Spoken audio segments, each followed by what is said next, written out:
chapter 12 is the lamentation psalm. Psalm àṣàrò ni. Dávidi ó ké pe Olúwa fún ìrànlọ́wọ́. Àwọn Bible scholars sọ pé lákòókò tí Sọ́ọ̀lù ń lé Dávidi káàkiri tó fẹ́ pa ni. Chapter 12 psalm of lamentation ni, lamentation psalm ni. Dávidi ṣe níbi tí Dávidi ti ń ṣe ó ń ṣe àṣàrò ni, ó ń ṣe bí ọ̀fọ̀ lamentation bí ọ̀fọ̀. So Dávidi wo ọ̀rọ̀ àwọn ènìyàn àti pẹ̀lú ọ̀rọ̀ Ọlọ́run wípé kò sí olóòótọ́ kankan níbì kankan mọ́. David, mo ti sọ fún wa pé David wà concern pẹ̀lú ti àwọn èèyàn ilé Ọlọ́run ju àwọn ọ̀tá tìta lọ. Tí David bá ń sọ̀rọ̀ ní àwọn èèyàn Ọlọ́run, David bá ń sọ̀rọ̀ ń pa èjò pé kò sí èèyàn Ọlọ́run mọ́, pé kò sí olódodo mọ́, kò sólòtítọ́ ènìyàn mọ́. Gbogbo àwọn tó ń sọ̀rọ̀ àdí David nígbà náà irọ́ ni gbogbo wọn ń pa. Wọ́n mọ̀ tòótọ́ o, kò ṣe pé wọ́n mọ̀ tòótọ́ o, but irọ́ ni. Ẹ̀rù wá ń ba David pé àwọn èèyàn yìí ṣé kò sẹ́ni tó lè sọ tòótọ́ mọ́ ni? Kí ló dé tí kò séèyàn Ọlọ́run mọ́? Kí ló dé tó jẹ́ pé ọ̀rọ̀ burúkú ló wà lẹ́nu àwọn èèyàn? Ọ̀rọ̀ tó jẹ́ pé ó máa ń gúnyàn nígbà tó bá ń fi sọ́ọ̀dì tó ń fi àdá tó fi ń gúnyàn. Ọ̀rọ̀ tó jẹ́ pé wọ́n á sọ tí wọ́n á fi bà tèèyàn jẹ́. Nǹkan tí ò ṣẹlẹ̀ tí wọ́n á dẹ̀ kó papọ̀ tí wọ́n á dẹ̀ tó bíi pé lóòótọ́ ló ṣẹlẹ̀ bẹ́ẹ̀ ni pé lójú wọn ni. Ṣé kí ló dé tí ò wá síbẹ̀rù Ọlọ́run mọ́? So David sọ wípé àwọn èèyàn aláìwà bí Ọlọ́run, àwọn ló wá àwọn èèyàn tó gbọ́wọ́ kan sọ̀rọ̀ òfò, irọ́, ìpọ́n ni, ká wá fẹnu wọn pọ́n ní irọ́ ni o, nínú wọn nǹkan mìíràn ni o. Ṣé mọ̀ àwọn àgàbàgebè èèyàn, àwọn tó jẹ́ pé àwọn onígbéraga lásán, ṣé mọ̀ tán rò pé wọ́n lè fọ̀rọ̀ ẹnu wọn kán fi ṣe gbogbo nǹkan tán bá fẹ́. Ìkan tí n bá lọ sọ fún pásítọ̀ ń pa ẹni yẹn, nígbà tí pásítọ̀ náà bá rí wọn tẹ̀lé jẹ́ kó súnmọ́ wọn. O irú àwọn tí David ń sọ nìyẹn, pé irú wọn ló wá wà. Ṣé mọ̀ pé mo sọ fún wa pé David wòlíì ni? Ìkan tí David sọ 3000 years ago ó sì ń ṣẹlẹ̀ nísinsìn. Ní bá ṣe wà láyé nísinsìn bẹ́ẹ̀ ló sì ṣe rí nínú ilé Ọlọ́run. Pásítọ̀ á gbé ọ̀rọ̀ kalẹ̀ láti sọ fún yàn.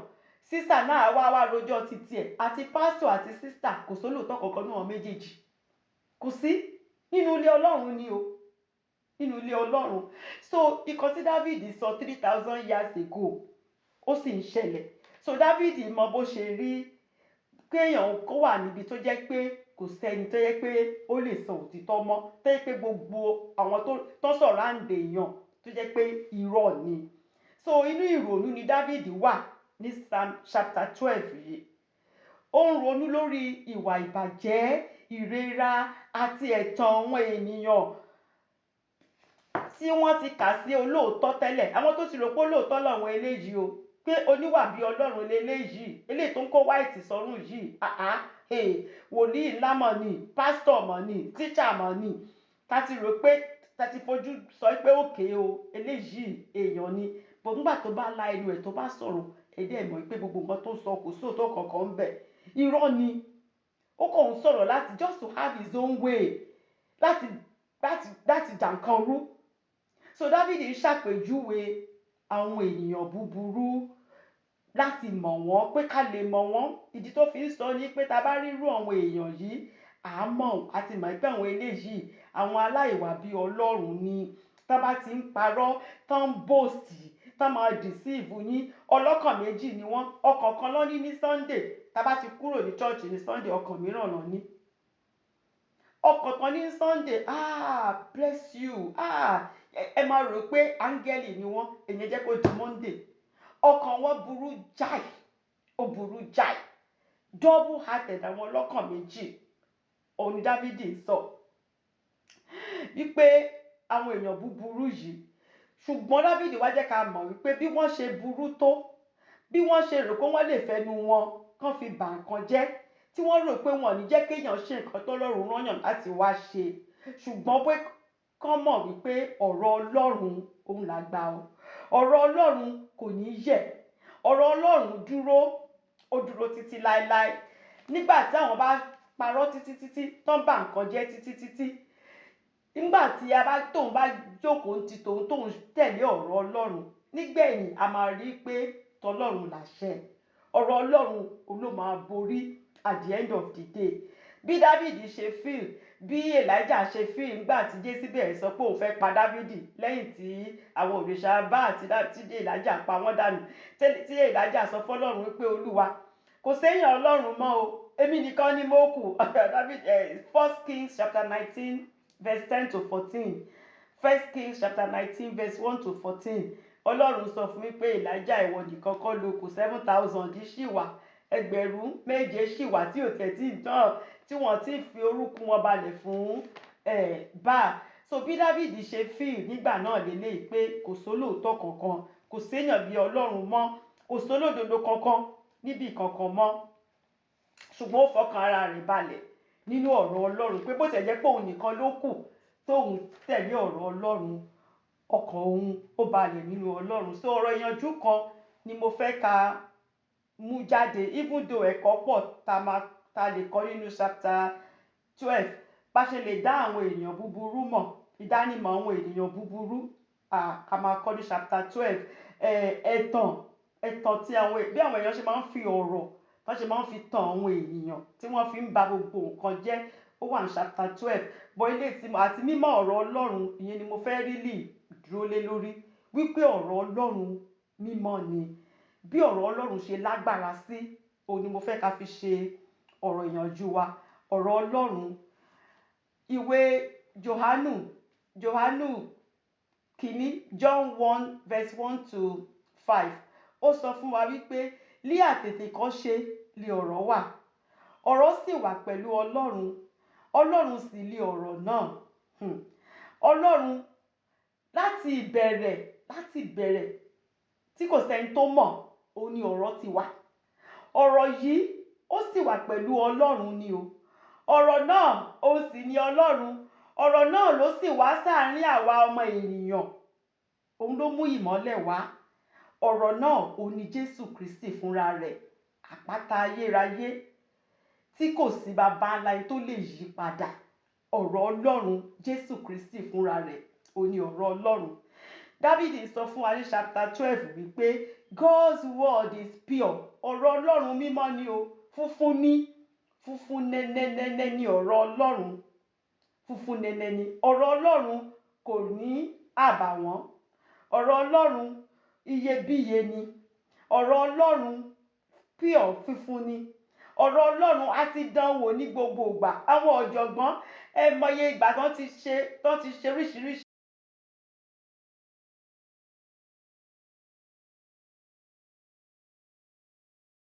So ọ̀rọ̀ Ọlọ́run, yes ma, ọ̀rọ̀ Ọlọ́run ó sọ fún wa pé is flawless, kò lábàwọ́n kankan.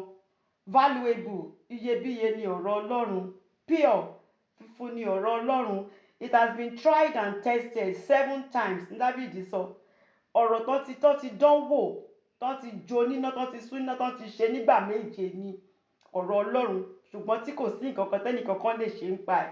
For over 3,000 years ọ̀rọ̀ yẹn ṣì wà ń bẹ̀, kò sẹ́ni tó lè mú kúrò. Ìlérí Ọlọ́run òótọ́ ni, kò kì í yí padà. Ọ̀rọ̀ Ọlọ́run sọ fún wa ní Romans 3 verse 4.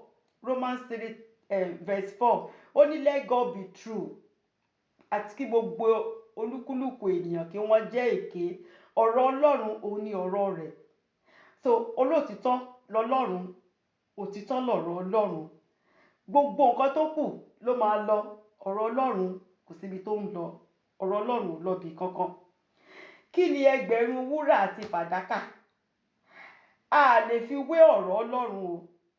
Ìṣúra ni ọ̀rọ̀ Ọlọ́run. Treasure ni ọ̀rọ̀ tó wà lójú ìwé mímọ́ Ọlọ́run. Treasure ni, ìṣúra ni. Ọ̀rọ̀ Ọlọ́run ó ní ìgbẹ́kẹ̀lé, ó máa ń fúnyàn ní ìgbẹ́kẹ̀lé ní gbogbo ọ̀nà. Ọ̀rọ̀ Ọlọ́run dára. Ọ̀rọ̀ Ọlọ́run mímọ́ ni. Ọ̀rọ̀ Ọlọ́run, bí mo ṣe sọ pé wọ́n ti dánwò dáradára, àwọn ọ̀jọ̀gbọ́n, àwọn tó ń criticize, àwọn tí wọ́n rò pé wọ́n mọ̀ nǹkan, àwọn oníjọ mìíràn, wọ́n ti dánwò títí, ṣùgbọ́n kò kúrò, kò síbi tọ́rọ̀ Ọlọ́run lọ.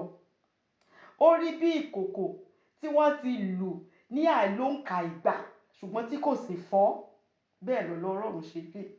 Ọ̀rọ̀ Ọlọ́run dúró títí láéláé. Ọ̀rọ̀ Ọlọ́run rí bí fàdákà. Ṣé mọ̀ pé bí fàdákà ṣe jẹ́ ọrọ̀ lọ́wọ́ ẹni tó ní, bẹ́ẹ̀ lọ̀rọ̀ Ọlọ́run ṣe rí fún àwa ọmọ Ọlọ́run. Tá bá ń ka ọ̀rọ̀ Ọlọ́run, tá sì di ọ̀rọ̀ Ọlọ́run mú. In fact, ó dáa ju fàdákà lọ. Tá bá ń ka ọ̀rọ̀ Ọlọ́run, tá sì di mú, tá sì ń mú lò. Kò sí ohun kankan tó lè fúnni ní ọgbọ́n ju ọ̀rọ̀ Ọlọ́run lọ. Kò sí ohun tó lè fún wa ní okun ju ọ̀rọ̀ Ọlọ́run lọ. Kò sí ohun tó lè mú ìdájọ́ kúrò ju ọ̀rọ̀ Ọlọ́run lọ. Àbí tó lè mú ẹ̀dùn ọkàn kó mú kúrò pátápátá. Ọ̀rọ̀ Ọlọ́run nìkan ni o. Ó nìkan ló lè ṣerú ẹ̀. Kò dẹ̀ sí nǹkan tó lè kọ́ wa. Tá bá sọ pé a fẹ́ kọ́ ènìyàn, a fẹ́ kọ́ ara wa lẹ́kọ̀ọ́, kò sí nǹkan kan tó lè kọ́ wa bí ọ̀rọ̀ Ọlọ́run. Kò sí. Ọ̀rọ̀ Ọlọ́run ìyè ni. Jésù ni ọ̀rọ̀ náà. Àpáta ayérayé ni. Ẹ tó bá ti mọ ọ̀rọ̀ Ọlọ́run tó sì ti gbàgbọ́ tó sì ń mú lò, ó dúró sórí Kristi àpáta. Àpáta tí kò lè yẹ̀. Ó ní ọ̀rọ̀ Ọlọ́run. Ọ̀rọ̀ Ọlọ́run ní agbára. Ọ̀rọ̀ Ọlọ́run ní agbára. Ẹ jẹ́ ká ka Psalm 12. Psalm 12. Òtítọ́ nínú ayé èké. Mo sọ fún wa pé lákòókò tí Dáfídì wà, Dáfídì sọ pé ayé èké ni o. Kò sí èèyàn Ọlọ́run mọ́. Kò sẹ́ni tó jẹ́ pé ó bẹ̀rù Ọlọ́run. Kò sí. Gbogbo èèyàn irọ́ ni. Àtàwọn tó wà níjọba, àtàwọn tó wà nínú chọ́ọ̀chì Ọlọ́run, irọ́ ni. Kò sí olótìtọ́ kankan mọ́. Bó ṣe rí nígbà náà, bẹ́ẹ̀ ló ṣe rí up to today. Bó ṣe wà náà ṣe ni. Ọ̀rẹ́ tó jẹ́ ọ̀rẹ́ fúnra yín á bá yín sọ̀rọ̀ báyìí nígbà tó bá sọ tán ẹ̀ dẹ̀ rí pé irọ́ ni. Ọmọ ìyá parọ́ fọ́mọ ìyá. Nínú ìjọ Ọlọ́run, sister to sister, irọ́ ni. Pásítọ̀ síyàwó gan tó fẹ́ tọ́jọ wà nílé. Pásítọ̀ á parọ́ fún ìyàwó. Ìyàwó náà á tún parọ́ fún pásítọ̀. So irú kan tó ń ṣẹlẹ̀ tí Dáfídì ń sọ lélẹ́yìí. Dáfídì wá gba àdúrà. 2 powerful words, ọ̀rọ̀ méjì tó lágbára ló fi bẹ̀rẹ̀ àdúrà yìí. Gbani Olúwa, help Lord, very powerful. Tá bá kégbe pé Olúwa yìí pé Olúwa ràn mí lọ́wọ́, Olúwa máa ń dáhùn. Olúwa máa ń dáhùn. Dáfídì ké pe Olúwa. Help Lord, help Lord. Gbani Olúwa.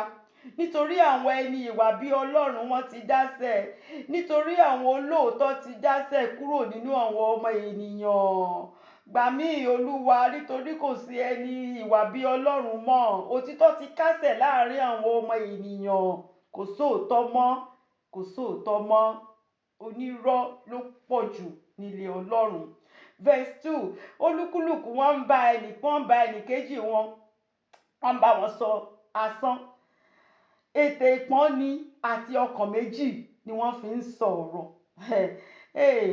Olúkúlùkù wọ́n ń ṣèké sí ẹnì kejì wọn ni o. Kí mínísítà kan kó sọ fún yàn kan, mínísítà mìíràn tó jẹ́ pé irọ́ sì ni, wọ́n ṣèké fúnra wọn ni o. Èké ni nínú ilé Ọlọ́run. Olúkúlùkù wọ́n ń bá ẹnì kejì rẹ̀ sọ ọ̀rọ̀ asán ni. Wọ́n á dẹ̀ máa pọ́n ara wọn ètè ìpọ́nni. Message àná yẹn, ó powerful gan. Pastor, that message was great. Nígbà tí pastor bá dẹ̀ kúrò bẹ́ẹ̀ tán ni ẹ má dá lóhùn. Àtẹ̀mọ̀ kan tí pastor tiẹ̀ wá sọ these days pàápàá kọ́lọ́run ṣàánú fún pastor ni. So ètè ìpọ́nni àti ọkàn méjì. Ọkàn ti Sunday. Ọkàn tá bá wà lórí òkè Síónì ọ̀tọ̀. Tá bá ti kúrò lórí òkè Síónì ọkàn mìíràn ni. Ẹ ní gbàgbọ́ pé ẹ dájọ́ gbàdúrà tán lórí òkè Síónì ni. Tẹ́ bá rí irú ọkàn tó wà nínú ọkàn rẹ̀, ẹ̀rù Ọlọ́run á bá yàn pé Jésù ṣàánú. Ẹ tó dẹ̀ ń bá wa gbàdúrà tó ń ṣe àmì. Ẹ rí pé ọkàn yìí jìnnà sórí òkè Síónì completely. So nǹkan tí Dáfídì ń sọ nìyẹn wípé ọkàn àwọn ọlọ́kàn méjì àwọn ló wà. Àwọn ni. Verse 3. Ó ní Olúwa yóò ké gbogbo ètè ìpọ́nni kúrò àti ahọ́n tí ń sọ̀rọ̀ ohun ńlá. Gbogbo ahọ́n ìgbéraga. Àwọn tó kàn máa fẹnu sọ nǹkan ńlá gbà ó báyìí tó máa da ìjọ rú. Tó yẹ pé ibi tí nǹkan máa dàrú ibẹ̀ ló máa wà. Ibẹ̀ ni Dáfídì sọ wípé Olúwa máa ké gbogbo ètè wọ̀nyí. Olúwa máa ké kúrò. Olúwa máa ké kúrò. Àwọn ẹlẹ́nu burúkú Proverbs 12 verse 18, ìwé òwe orí kejìlá ẹsẹ̀ ìkejìdínlógún. Ó sọ wípé àwọn kan ń bẹ tí ń yára sọ̀rọ̀, wọ́n máa ń yára sọ̀rọ̀ lásán, bí ọ̀rọ̀ wọn bí ìgún ni idà ni o, ọ̀rọ̀ tó tán jáde lẹ́nu wọn. Àwọn ló máa kọ́kọ́ sọ̀rọ̀ nígbà tí wọ́n bá gbọ́ ọ̀rọ̀ tó máa jáde lẹ́nu wọn. Ẹ máa ní kán lọ pa pásítọ̀ ni, ẹ máa ní kán lọ mú sísà yẹn kán yọ kúrò ní ìjọ ni. Irọ́ sì ni, òótọ́ kan ò sí ńbẹ̀, òótọ́ kan ò sí ńbẹ̀. Ọ̀rọ̀ wọn bí ìgún ni idà ni. Ṣùgbọ́n tó bá jẹ́ pé ọlọ́gbọ́n ló fẹ́ sọ̀rọ̀, ọ̀rọ̀ tọlọ́gbọ́n ìlera ni, ó máa mú ìlera wá ni, ó máa mú healing, ó máa mú wá. Ṣùgbọ́n nígbà táwọn bá sọ̀rọ̀ títí wọn, ẹ máa suspect gbogbo èèyàn nínú church gan ni. Ẹ máa wò pé ta ni kí tiẹ̀ wá bá sọ̀rọ̀ báyìí, torí wọ́n ti sọ tẹ́lẹ̀, wọ́n ti sọ tẹ́lẹ̀, wọ́n ti sọ tẹ́lẹ̀, wọ́n ti sọ tẹ́lẹ̀ pẹ̀lú ahọ́n burúkú. So verse 4 tí ó wí pé ahọ́n wa lè àwa ò fi ṣẹ́gun, ètè wa ní tiwa, ta ní í ṣe olúwa wa. Bí wọ́n ṣe máa ń ronú nìyẹn o, wípé ṣèbí àwọn làwọn ní ahọ́n wọn, àwọn làwọn mọ̀ kan táwọn máa sọ. Ẹ jẹ́ ká lọ rojọ́, mo mọ̀ kan tí màá sọ tó jẹ́ pé tí n bá sọ báyìí, wọ́n máa yọ brọ́dà ẹ̀ kúrò dìpátímẹ́ǹtì yẹn ni. Nígbà tí wọ́n bá sì sọ lóòótọ́, ọlọ́run o, ẹ máa sọ pé bóyá ẹni ò tiẹ̀ bọ́ lèkè rí ni. So pé àwọn làwọn ní ahọ́n wọn, ṣèbí àwọn làwọn ní ètè wọn, nǹkan tó bá wù wọ́n lọ́wọ́n lè fẹ́nu wọn ṣe sọ. Ta ní í ṣe olúwa, ta lọ́lọ́run lórí àwọn gan. Àwọn ló bá kọ́kọ́ sọ fún yín pé kìrìsìtẹ́nì làwọn o, àwọn ni o, àwọn ló máa du ipò, but nínú wọn kí lọ́lọ́run fẹ́ ṣe, ta lọ́lọ́run gan. Èmi mo ṣàlẹ́nu mi, nǹkan tó bá wù mí mo lè fẹ́nu mi ṣe. Bí wọ́n ṣe máa ń ronú nìyẹn. Wọ́n ti gbàgbé pé gbogbo ẹ̀yà ara wa tọlọ́run ni, kò sí kankan tá a dá, àwa kọ́ la dá ẹnu wa, àwa kọ́ la dá ara wa. Ọlọ́run tó dá wa ló fún wa lẹ́nu, but wọ́n á sọ wípé àwọn làwọn ní ètè wọn, àwọn lè influence nǹkan, kò sí kan táwọn ò lè influence nǹkan tó bá wù wọ́n. Ẹ jẹ́ ká jókòó bá ṣe máa plan ẹ̀ ní nǹkan báyìí la máa sọ, tá bá ti sọ báyìí ló máa ṣe rí. Ẹ dẹ̀ bà gbogbo nǹkan jẹ́ pẹ̀lú ètè, pẹ̀lú ọ̀rọ̀. Ó ní Bible ṣe sọ pé the power of life and death is in the tongue. Ahọ́n ló wà, ahọ́n ni. So verse 5, Dáfídì wá ń sọ wípé nítorí ìnira àwọn tálákà, nítorí ìmí ẹ̀dùn mi, màbí àmọ́ pè yẹn dáadáa, ìmí ẹ̀dùn àwọn aláìní. Olúwa wípé báyìí, Olúwa wípé nígbà yìí lé èmi ó dìde, èmi ó sì yọ ọ́ sí ibi àìléwu kúrò lọ́wọ́ àwọn ẹni tí ń fẹ́ sí i. Ìyẹn ni pé Olúwa ti ṣèlérí o, wípé torí òun rí pé wọ́n fi ọ̀rọ̀ ẹnu wọn, wọ́n fi ń ni àwọn tálákà, àwọn tí ò dá kan mọ̀, wọ́n fi ń ni wọ́n lára. Wọ́n ń gbé ọkàn wọn aláìní, wọ́n ń gbé ọkàn wọn sókè, wọ́n ti ẹ̀ jẹ́ kán mí ìmí dáadáa. Olúwa ń wí pé nígbà yìí o, òun ó dìde o, òun á yọ àwọn tálákà, àwọn aláìní, òun á yọ wọ́n kúrò nínú ewu, òun á sì fi wọ́n síbi àìléwu. Gbogbo àwọn tẹ́ ẹ fẹnu yín tẹ́ fi ń fẹ́ sí, tẹ́ fi ń sọ ìbàjẹ́, tẹ́ fi ń ṣeṣẹ́ ibi, pé kẹ́ rántí pé Olúwa máa yọ àwọn aláìní, ó máa yọ àwọn tálákà, ó máa yọ wọ́n kúrò nínú ibi tẹ́ kó wọn sí. Olúwa sì máa ṣe ìdájọ́, Olúwa ṣèrànlọ́wọ́ fún àwọn tálákà. Exodus 2:24-25 àlèkà tabadélé. Exodus 2:24-25 ó sọ wípé Ọlọ́run sì gbọ́ ìrora wọn, Ọlọ́run sì rántí májẹ̀mú rẹ̀ pẹ̀lú Abraham, Ọlọ́run sì bojú wò wọ́n. Ọlọ́run máa gbọ́, torí Ọlọ́run ló ṣèlérí pé òun ò ní fi wá sílẹ̀, òun ò ní fi, kò ń fo nígbàgbọ́ sílẹ̀, kò kì í folódodo sílẹ̀. Wọ́n lè fẹnu ti bàyíjẹ́ níbi iṣẹ́, ẹ má wọ̀rí. Wọ́n ti lè lọ fẹnu bàyíjẹ́ inú márèjì yìí, kò tiẹ̀ ti di wàhálà pàápàá, ẹ má wọ̀rí. Wọ́n ti lè fẹnu bàyíjẹ́ nínú ìjọ, ẹ má wọ̀rí. Tolúwa làṣẹ o, wọ́n kàn ṣe titi wọn ni. Olúwa máa gbé wa ga, Olúwa ga jù wọ́n lọ, Olúwa mọ ọ̀nà tó máa gbà láti fi ṣe àtúnṣe. Verse 6 ó wá sọ wípé ọ̀rọ̀ Olúwa ọ̀rọ̀ funfun ni, bí fàdákà tí a yọ ní ìléru erùpẹ̀, tí a ti dà ní ìgbà méje. Ọ̀rọ̀ Ọlọ́run wọ́n ti dánwò, ó ti gbanú bí wọ́n ṣe máa ń ṣe silver, ṣe mọ̀ pé silver wọn á kọ́kọ́ rí inú yẹ̀pẹ̀ náà máa ti ń rí nígbà tán bá kó jáde wọ́n á jẹ́ kó gbanú iná wọ́n á jẹ́ kó gbanú iná nígbà 7 kó tó di pé ó ṣe máa wá di silver ohun tó ń dán yìnyín tí kò lè bàjẹ́ mọ́.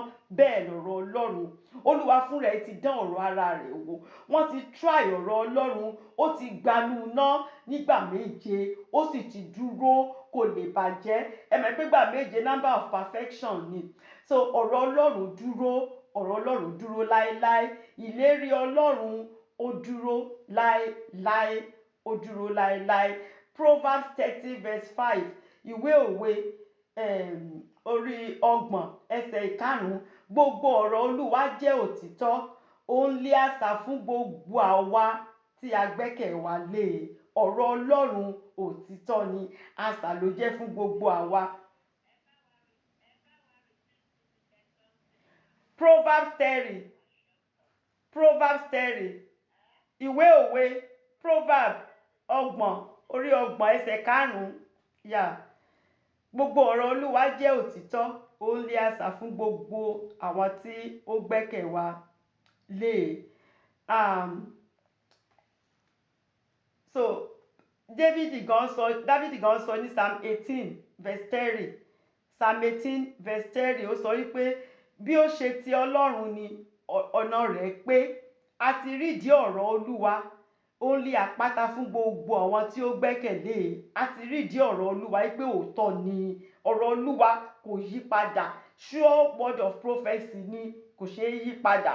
Ọ̀rọ̀ Olúwa ó wà títí láéláéláéláé. So ìlérí Ọlọ́run kò lè yẹ̀, kò lè yẹ̀. Ọ̀rọ̀ Ọlọ́run kò ní àdàlù, ṣé àdàlù lọ́mọ pé àbí àdàlù, kò ní rárá. Bí fàdákà àtàtà ni tí a rọ nígbà 7, bẹ́ẹ̀ ni ọ̀rọ̀ Ọlọ́run bẹ́ẹ̀ ló ṣe rí.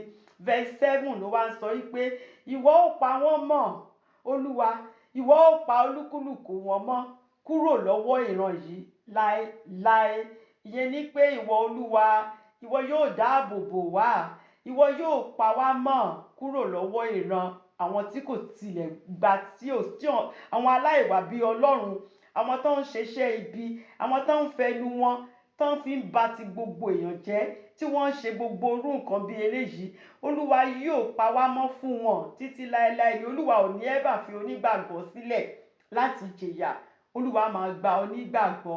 Ẹlòmíràn wọn á parọ́ mọ́ láti lọ sẹ́wọ̀n, nǹkan tí ò mọ̀ ń pa ẹ̀, wọ́n á sì torí ẹ̀ wọ́n á sì rán lọ sẹ́wọ̀n. Ṣùgbọ́n Olúwa nínú àánú rẹ̀ ó máa wá ọ̀nà tó máa fi gbé jáde. Ọ̀rọ̀ Olúwa dúró títí láéláé o. Ìlérí Olúwa kò kì í yẹ̀, kò kì í yẹ̀. Ọ̀rọ̀ Olúwa wà, Olúwa pa ọ̀rọ̀ ẹ̀ mọ́ títí láéláé. Olúwa sì pa àwa onígbàgbọ́ mọ́ kúrò lẹ́nu àwọn oníṣẹ́ ibi àti lọ́wọ́ àwọn ìkà ènìyàn. Verse 8, àwọn ènìyàn búburú wọ́n ń rìn ní ìhà gbogbo nígbà tí a bá gbé àwọn ènìyàn kénìyàn lékè. David verse 8 yẹn bí ìpèníjà, bí challenge òní verse 8 yẹn ṣe rí, wípé àwọn ènìyàn búburú o, àwọn aṣebi níṣẹ́ ló ń rìn ní ìhà gbogbo, níbi gbogbo ló wà o. Àwọn ọmọ aráyé dẹ̀ ń gbé wọn, wọ́n ń gbé wọn ga ni o, wọ́n ń gbé wọn sípò. Àwọn aláìníláárí èèyàn àwọn ló ń fi sípò, àwọn tó jẹ́ pé kò sóòótọ́ kankan lẹ́nu wọn, àwọn tó jẹ́ pé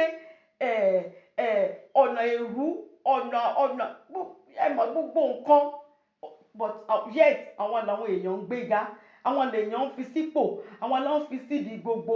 But David ń sọ fún yín pé ẹ̀yin lè máa ṣerú nǹkan tẹ́ ń ṣe yìí o, ẹ̀yin lè máa gbé wọn sí ipò gíga pẹ̀lú èrú, pẹ̀lú ọ̀rọ̀ ẹnu yín, influence wọn torí ẹ sọ pé ahọ́n yín ni agbára yín, ẹ ń lo ahọ́n yín gẹ́gẹ́ bí agbára láti lè gbé àwọn ìkà ènìyàn síbi tí kò tiẹ̀ yẹ kí wọ́n dé àtọ̀. Pé ṣùgbọ́n òun Dávídì o, ọ̀rọ̀ Ọlọ́run yìí òun ló máa dì mú, iyebíye lọ̀rọ̀ Ọlọ́run, òun máa dúró sórí ọ̀rọ̀ Ọlọ́run yìí, ọ̀rọ̀ Ọlọ́run yìí òun ló máa gbé òun ga. Ní ìparí a sì máa rí wípé ọ̀rọ̀ Ọlọ́run òun ló máa ń borí, olúborí lọ̀rọ̀ Ọlọ́run. So bíi pé à ń ṣe competition, bí ìdíje ni.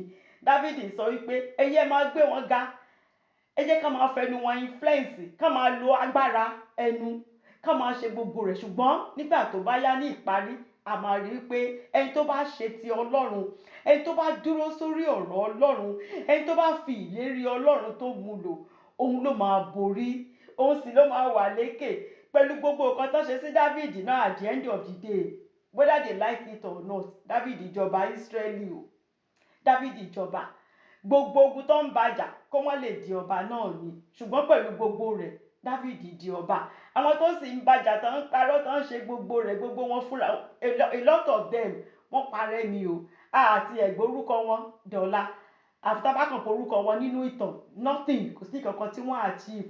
So ẹ jẹ́ ká gbé ọkàn wa, ẹ jẹ́ ká gbé sórí ọ̀rọ̀ Ọlọ́run, ẹ má jẹ́ ká fi ọ̀rọ̀ Ọlọ́run, ẹ má jẹ́ ká fi ṣeré. Ọ̀rọ̀ Ọlọ́run ní agbára, ẹ jẹ́ ká di ọ̀rọ̀ Ọlọ́run mú, ká máa sọ ọ̀rọ̀ Ọlọ́run sí ayé àwọn ọmọ wa, ká máa program ẹ̀. Tá bá ti ń sọ à ń program ọ̀rọ̀ Ọlọ́run ni o, ẹ máa program ẹ̀. Nígbà tá bá lọ ń fowó sí báǹkì ni, ọ̀rọ̀ Ọlọ́run sọ pé báyìí báyìí ló máa ṣe rí fọ́mọ mi, ọ̀rọ̀ Ọlọ́run sọ pé báyìí ló máa ṣe rí fún mi. A máa sọ, a máa sọ, a máa sọ láràárọ̀, lálẹ́, a máa decree, a máa fi ọ̀rọ̀ Ọlọ́run, a máa sọ, a máa fi lò, a máa rí wípé nígbẹ̀yìn àwa náà la máa borí, nítorí Olúwa ti ṣèlérí fún wa wípé àwa la máa borí. Ẹ jẹ́ kí n conclude pẹ̀lú 1 John chapter 3 verse 9. 1 John chapter 3 verse 9. Torí pé ní Psalm 12 tá ṣe lénìí, àwọn kan sọ pé ta lọ́lọ́run over àwọn. So kó ní kálukú bí ara rẹ̀, who is Lord over you? Ṣé Jésù ni àbí ẹlòmíràn ni Lord over you? Nítorí tó bá jẹ́ pé ti Jésù ni tiẹ̀, tó bá jẹ́ pé Jésù Kristi ni Ọlọ́run ti tiẹ̀ o, tó bá jẹ́ pé Jésù Kristi ni wọ́n fẹ́ kó jẹ́ Ọlọ́run lórí ayé tìrẹ, wàá sá fún ẹ̀ṣẹ̀, wàá kí ọ̀rọ̀ tó jáde lẹ́nu wa a máa ronú sí i ká tó di pé a máa la ẹnu láti sọ ọ̀rọ̀, pé ọ̀rọ̀ tí mo fẹ́ sọ yìí ṣó máa edify àbó máa bà nǹkan jẹ́ ni, kó tó di pé a máa sọ. So 1 John 3 verse 9 ó sọ wípé ẹnikẹ́ni tí a ti ipa Ọlọ́run bí kì í dẹ́ṣẹ̀ o, nítorí tí irú rẹ̀ ń gbé inú rẹ̀, nítorí Ọlọ́run ó ń gbé inú rẹ̀, ẹ̀mí Ọlọ́run ó wà nínú ẹni tó bá jẹ́ ọmọ Ọlọ́run, tó kò lè dẹ́ṣẹ̀, nítorí pé a ti ipa Ọlọ́run bí i ni. Ẹni tó bá ti jẹ́ ti Jésù Kristi, ẹni tó ti di àtúnbí, ó ti wà ní fámílì Ọlọ́run. Ẹni tó bá sì ti jẹ́ fámílì Ọlọ́run, nǹkan tí Jésù Kristi ò ní ṣe, èèyàn ò ní ṣe, nítorí ẹ̀mí Ọlọ́run ó ń gbénú wa. Ẹni tó bá ti di àtúnbí, ẹ̀mí Ọlọ́run ó ń gbénú rẹ̀. Àní máa fẹnu wa, àní máa fi sọ̀sọkúsọ, àní fi da ìjọ Ọlọ́run rú, àní fi ẹnu wa, àní fi balẹ̀ onílé jẹ́, àní fi ba ọ̀rẹ́ jẹ́, àní fi kó báyàn níbi iṣẹ́. A máa ṣọ́ ẹnu wa. Ọ̀rọ̀ tó máa jáde lẹ́nu ọmọ Ọlọ́run á jẹ́ ọ̀rọ̀ tó máa mú ìyípadà rere wá fún ayé ẹni tó ń sọ ọ̀rọ̀ náà sí, àbí níbikíbi tí a bá wà, táwọn èèyàn á rí lóòótọ́ wípé ọmọ Ọlọ́run leléyìí ṣe, ẹ̀mí Ọlọ́run ó wà nínú eléyìí. Ó lè jẹ́ èèyàn kan láàrin 100, ẹ má worry, it's good to do the right thing.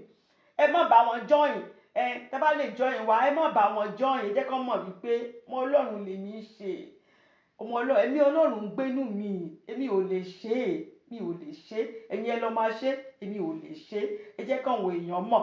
So tó bá wà lórí òkè Síónì, tó mọ̀ wípé ẹni tí Dáfídì describe yìí, pé ẹlẹ́tàn ènìyàn ni ẹ́, ìwọ fúnra ẹ mọ̀ wípé ọ̀rọ̀ tó máa ń jáde lẹ́nu rẹ kò flatter èèyàn ni. O lè fi ọ̀rọ̀ ẹnu, o lè fi dá gbogbo ọ̀rẹ́, gbogbo inú ilé marriage ni, o lè dá gbogbo ẹ̀rú. Ẹni tó bá ń ṣe irú nǹkan bẹ́ẹ̀ kò kì í ṣe ọmọ Ọlọ́run, nítorí ẹ̀mí Ọlọ́run ò sí nínú rẹ̀. So tó bá fẹ́ gba Jésù Kristi, ó fẹ́ kí ẹ̀mí Ọlọ́run, ó fẹ́ kó máa gbénú rẹ̀, ó fẹ́ mú ẹ̀mí burúkú tó máa ń jẹ́ kéèyàn sọ̀sọkúsọ, tó máa ń jẹ́ kéèyàn máa ṣe gbogbo iṣẹ́ ibi tí Dáfídì sọ yìí, ó fẹ́ k'Ọlọ́run mú kúrò. Olúwa á ṣe tán, aláàánú lọlọ́run, Olúwa á sì dáríjì ọ́. Tó bá ti lè fẹnu ara rẹ sọ wípé Jésù Kristi lọlọ́run, tó dẹ̀ gbàgbọ́ lọ́kàn rẹ wípé lóòótọ́ ni ó jíǹde kúrò nínú òkú ní ọjọ́ kẹta, Olúwa á sì gbà ọ́, á sì dáríjì ọ́. Tó o bá ti tún padà sínú gbogbo ìwà yẹn mọ́, wow. Hello, ṣó ti padà sí mà. Okay. Okay, tí má tún ní pé kí n tún wọlé padà, time má ti lọ. It is well. Let God's name be glorified. So tẹ bá wà lórí òkè Síónì, tẹ bá fẹ́ gba Jésù Kristi gẹ́gẹ́ bí Olúwa àti olùgbàlà yín, tẹ fẹ́ fi gbogbo iṣẹ́ èṣù, iṣẹ́ Sátánì tẹ fẹ́ fi sílẹ̀ pátápátá, ẹ fẹ́ kí ẹ̀mí Ọlọ́run kó wà nù yín, káwọn èèyàn rí yín kán mọ̀ wípé ìyàtọ̀ ti wà, kí ló ṣẹlẹ̀, kán lè mọ̀ wípé ẹni yìí ti di àtúnbí lóòótọ́. Jẹ́ ká jọ gba àdúrà. Àbí o ti jẹ́ àtúnbí tẹ́lẹ̀, ṣùgbọ́n ńgbà tí ìwọ náà ti lọ bá àwọn ọ̀rẹ́ tí kò yẹ kó bá rìn, gbogbo nǹkan ti dàrú. Ìwọ gan mọ̀ pé tí pè bá dún léni ò lè bá Jésù Kristi lọ. Oore ọ̀fẹ́ wà fún ọ láti padà wá, láti wá gba Jésù Kristi. God is a God of second chance, even third chance gan. Ṣùgbọ́n agbára Ọlọ́run kò ní pẹ́ jù o, kò ní pẹ́ jù. Kéèyàn tó kí aká tó tètè mọ̀ wípé mo láti gba Jésù Kristi ní Olúwa àti olùgbàlà. Torí gbogbo àkókò ọwọ́ Ọlọ́run ló wà o. Tá bá sì ti kú, kò tún sí oore ọ̀fẹ́ mọ́ o. Lẹ́yìn yẹn, judgment, ìdájọ́ ló kù. Ìdájọ́ ló kù. Àwa ò ní kúkú tí ò bá tásìkò lórúkọ Jésù, ṣùgbọ́n ká wà careful ni mo ń try láti sọ. Ọjọ́ wa gùn lórúkọ Jésù. Bó ká wà careful pé ká tètè ṣe àtúnṣe ni mò ń sọ. So tó bá fẹ́ gba Jésù Kristi sínú gẹ́gẹ́ bí Olúwa àti olùgbàlà rẹ, jẹ́ ká jọ gba àdúrà wípé Olúwa, mo máa ra mi gẹ́gẹ́ bí ẹlẹ́ṣẹ̀. Nítorí tèmi ló ṣe kú ikú oró lórí igi àgbélébùú jíǹde.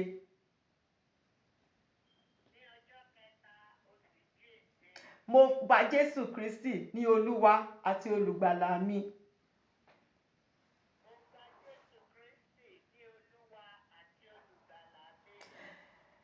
Fi ẹ̀jẹ̀ rẹ fi wẹ gbogbo ẹ̀ṣẹ̀ mi mọ́.